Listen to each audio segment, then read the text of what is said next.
Hi, this is Stephen Benyon, and welcome to Realms of Tranquility. Appreciate your input on the last video I did, and I hope that we're going to have everybody out there looking buff and lean for the beach season, which is coming up pretty soon. So, what I decided, I'm going to try to cover a lot today in a very short period of time because YouTube only allows you about 9 minutes, I believe, on the upload. So, I'm just going to hit on something that's really critical, and it will make a big difference in your life if you're a drinker. And it's basically alcohol and how it will make you gain weight, and especially fat. So basically what I want to start out with is, alcohol itself. Okay, alcohol itself has absolutely no fat in it whatsoever. And a lot of people are kind of confused as to why it will make you fat. But you have to understand basically what happens to alcohol when you drink it. And so I'm going to kind of break it down for you. Okay, so let's say you go out for an evening on the town, and it's going to be critical also how much food you eat before and after you drink. Okay, and I'll get into that a little bit later. But let's just say that you haven't had anything to eat and you just drink the alcohol. Okay, well, basically alcohol splits into two different compounds. It splits into acetate and fat.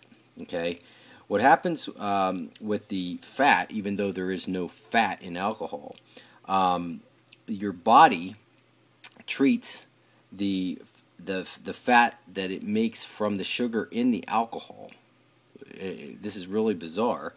It actually creates fat out of the sugar, and a lot of people say, that can't be. Well, let's discuss this a little bit further. Acetate is the other compound, and it's taken to the bloodstream, and that's really what your body uses primarily for food.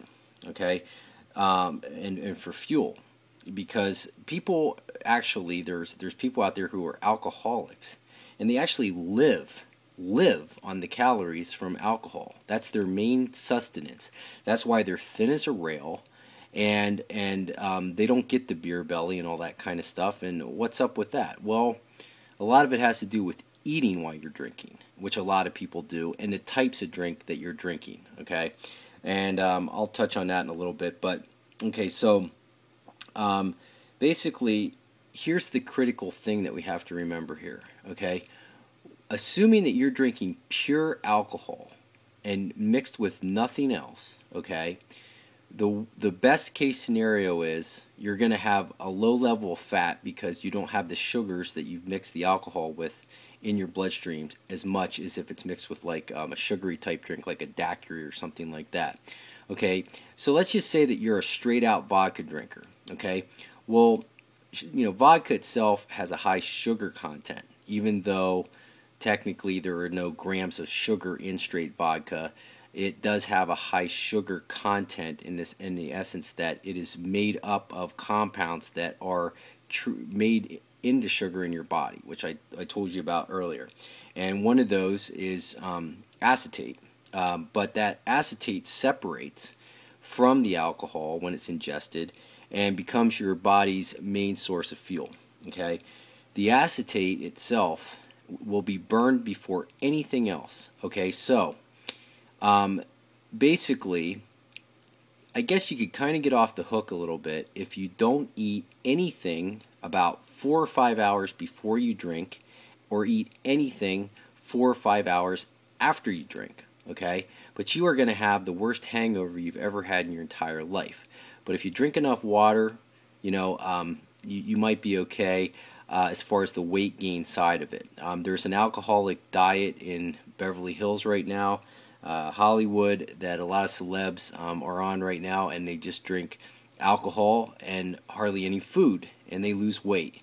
Well, yes, it absolutely is possible to do that. However, their body fat content skyrockets.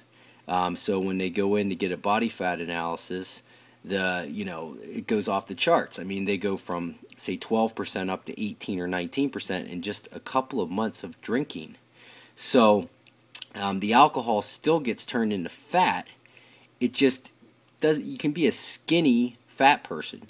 You can be skinny with a huge amount of body fat on your content on your body, and that sounds kind of funny. And actually, some people they look skinny, but if you take their shirt off, you're not going to see any definition because they have this layer of fat over everything. But they're skinny fat people, and then there's the people who drink and then eat before and eat after big meals. Well, guess what? Every single thing that you ate before and after is getting stored as fat, along with the alcohol, because when you drink the alcohol, the only thing that gets burned is the acetate, and your body will not burn any of the food that you ate until the acetate is burned up, and that can take hours. Okay, so in the meantime, you have all this other food circulating around in your stomach, and your body can't process it as energy because it's using the acetate. So guess what happens? It gets stored as fat. Okay, so if you want to get fat real quick and have a lot of health problems, eat and drink a lot. And a lot of people say, but my doctor said it's great for me to eat and drink because the alcohol has less effect on the stomach lining and where the hangovers aren't as bad. He's absolutely correct. However, the flip side of it is you're going to get fat very quickly. You're going to get high blood pressure, and you're going to basically be a very miserable person. But getting back into the alcohol, okay, so we've divided up into acetate. Okay, now basically let's assume that we talked about earlier that we just talking about food and then just plain straight alcohol. Now let's say we throw in a strawberry daiquiri or a pina colada. Or how about Long Island iced tea? Long Island iced teas can have almost 1,000 calories just in sugar. They have like 4 or 5 different types of alcohol in them. And, it's a no-no to mix alcohols anyways if you don't want to get a hangover. But just imagine, there's tons of sugar. So you're drinking 1,000 calories of alcohol and sugar, putting that in your body on top of a big meal, a dessert, and then guess what happens after you drink a lot? You get the munchies. Okay, then you hit Taco Bell at midnight, load up on a couple of burritos, and you wake up the next morning and you're not going to be fitting into any clothes that you fit in the night before. It's going to be tough, and you're going to have what I call alcoholic bloat, and it's where your face gets bloated, your stomach gets bloated. You have this alcohol does something really strange to your skin. It kind of gives you like an extra layer of fluid and fatty-like substance under your skin even days after you drank it. So if you want to look sexy on the beach, if you want to look ripped and you're a guy, stay away from the alcohol. But if you don't take anything away from this message other than don't eat and drink. If you are going to drink alcohol, don't eat anything before or after and drink a ton of water. Like every time you have a drink at least a glass of water to dilute the alcohol. So moral of the story is don't eat and drink, and if you can not drink alcohol, like maybe even once a week is fine, but no more than that if you want to look good for the summer. Okay, I hope everybody enjoyed this, and I hope it helps some people out.